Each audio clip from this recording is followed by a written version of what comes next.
शहीदों के चिताओं पर लगेंगे हर बरस मेले, वतन पर मरने वालों का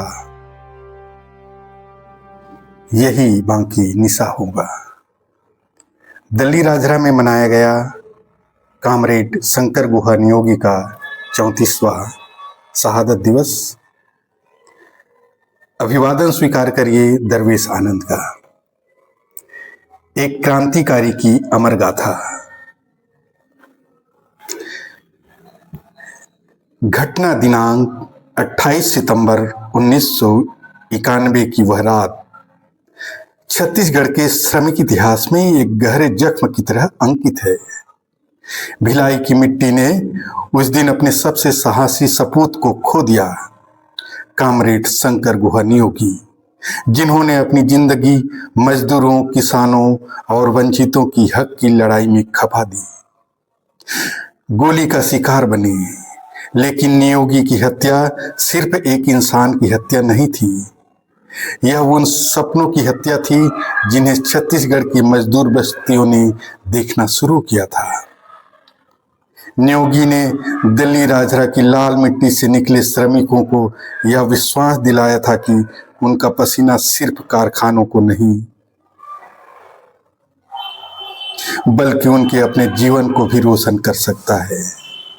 उन्होंने मजदूरों को बताया कि वेतन और नौकरी से आगे भी उनकी एक दुनिया है, शिक्षा की, स्वास्थ्य की, संस्कृति की और इज्जत की। यही कारण था कि मजदूरों ने अपनी कमाई से शहीद अस्पताल बनाया, शराब के विरुद्ध आंदोलन खड़ा किया और अपने बच्चों के भविष्य के सपने बुने। लेकिन जब मजदूरों की ताकत बढ़ी तो पूंजीवादी लोग और सत्ता को खतरा महसूस हुआ।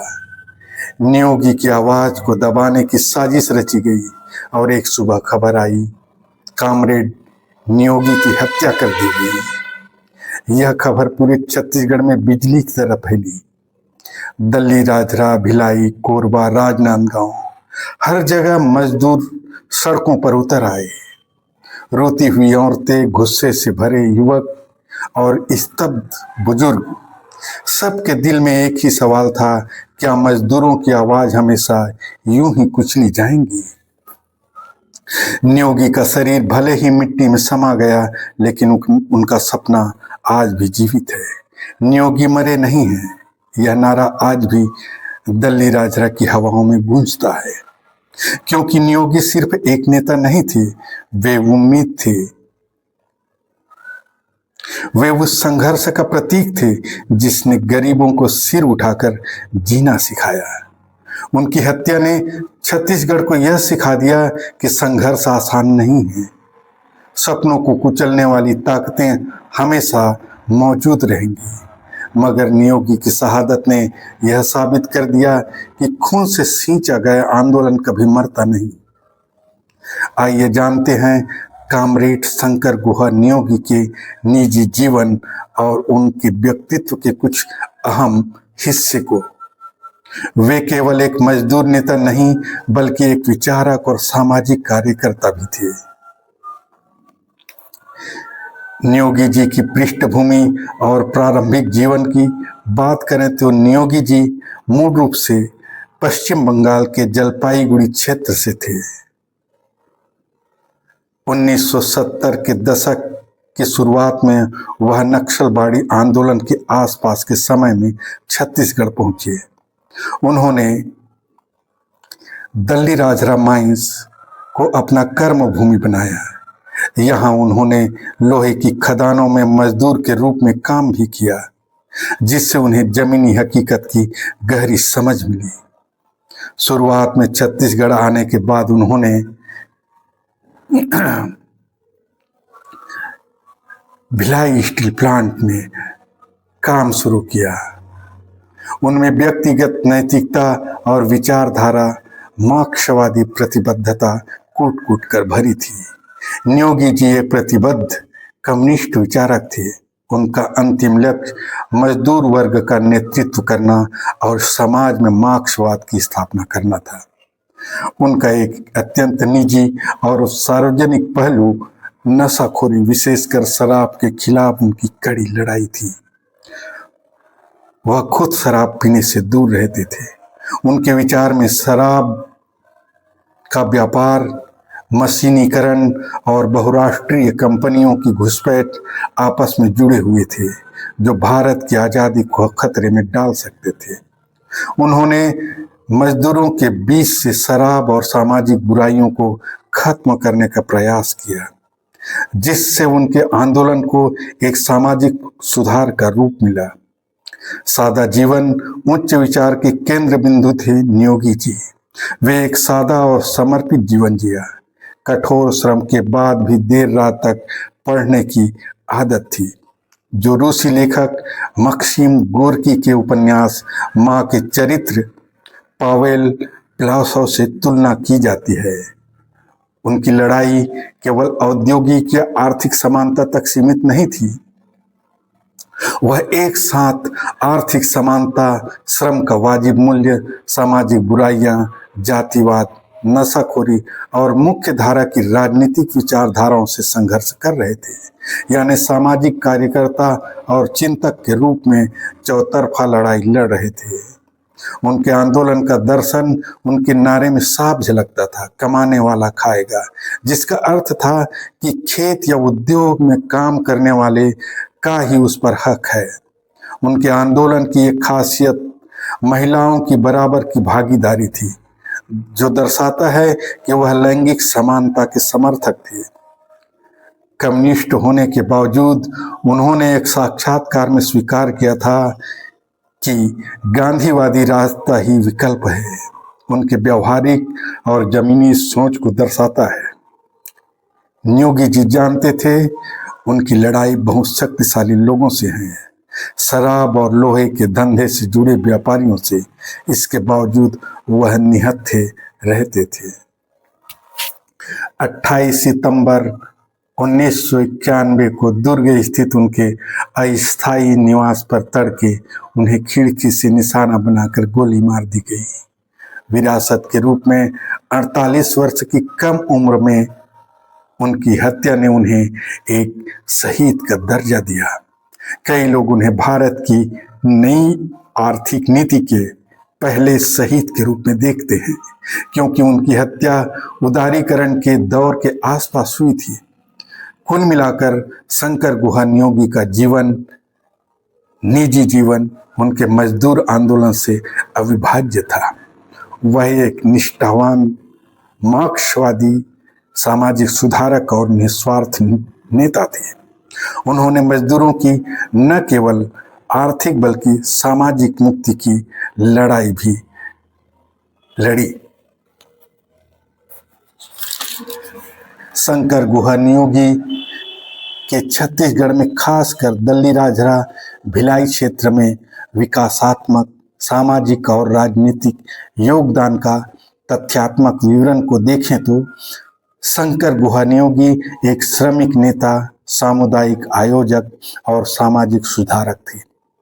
वे भिलाई क्षेत्र के औद्योगिक एवं खनन श्रमिकों के बीच उठे और बाद में छत्तीसगढ़ मुक्ति मोर्चा, चिन्हित श्रमिक यूनियनों के नेता बने और 1977 में छत्तीसगढ़ माइन श्रमिक संघ की स्थापना किया।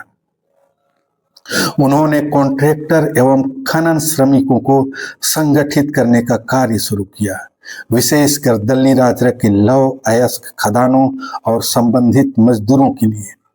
1982 के आसपास उन्होंने छत्तीसगढ़ मुक्ति मोर्चा का गठन किया, जिसमें श्रमिक आधारित राजनीतिक संगठन बनाकर क्षेत्रीय मुद्दों, भूमि अधिग्रहण, भाषा पहचान का काम काज व सामाजिक सुधार को उठाया।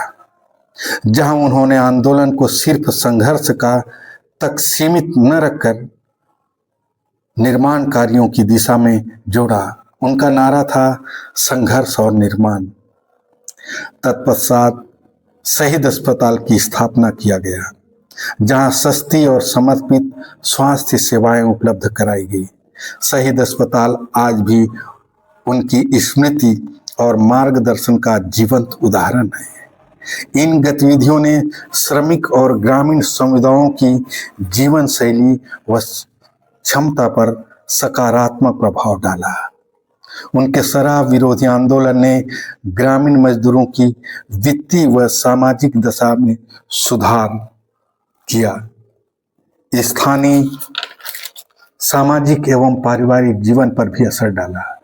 उनके लगातार ऐतिहासिक संघर्ष ने श्रमिकों की स्थितियों को बेहतर बनाने का कार्य किया।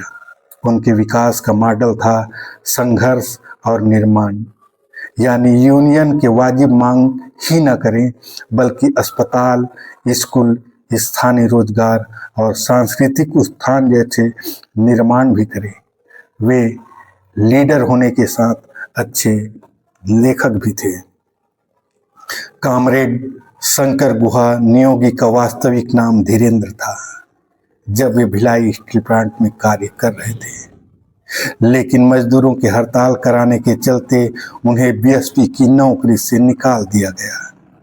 तब उन्हें दिल्ली राजरा में श्रमिकों का आमंत्रण मिला और वे राजरा आ गए, लेकिन यहाँ वे धीरेन्द्र नहीं बल्कि शंकर गुहा नियोगी के रूप में जाने जाने लगे।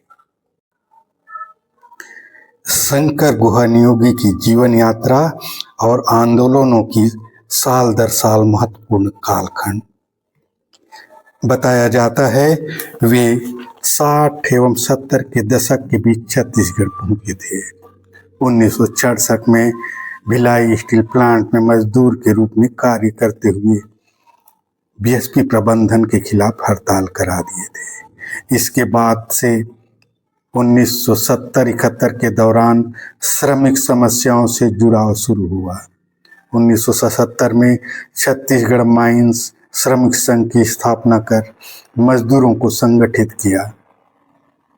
1978-79 में मजदूर अधिकारों, वेतन और सुरक्षा उपायों को लेकर हड़तालें पहली बार व्यापक श्रमिक शक्ति का प्रदर्शन किया।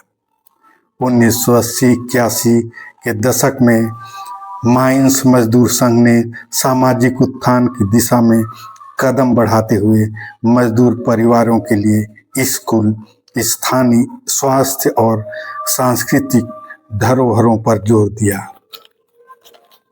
1982 में छत्तीसगढ़ मुक्ति मोर्चा का गठन कर श्रमिक संगठनों को राजनीतिक स्वरूप देने का कार्य। 1983 और 84 के दशक में शहीद अस्पताल की स्थापना मजदूरों के योगदान से, जो गरीबों मजदूरों के लिए स्वास्थ्य सेवा का नया मॉडल बना।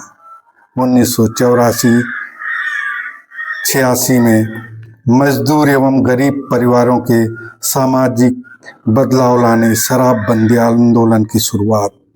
1987-88 में भूमि सुधार, विस्थापन और पर्यावरणीय मुद्दों पर स्थानीय स्तर पर आंदोलनों का दौर। 1989 में छत्तीसगढ़ मुक्ति मोर्चा ने चुनावी हस्तक्षेप शुरू किए। 1990 में बड़े पैमाने पर श्रमिक एकता अभियान, पूरे छत्तीसगढ़ में नए यूनियनों और सामाजिक संगठनों से संपर्क। 1991 सितंबर में उनके आंदोलनकारी गतिविधियां तेज हुई। इस दरमियान श्रमिक और उद्योगपतियों के बीच संघर्ष गहराया। 28 सितंबर 1991 को नियोगी जी की हत्या कर दी गई, जो मजदूर आंदोलन को एक बड़ा झटका था।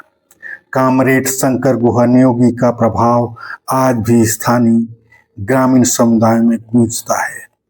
दोस्तों, यह जानकारी कैसे लगी कमेंट बॉक्स में जरूर बताएं।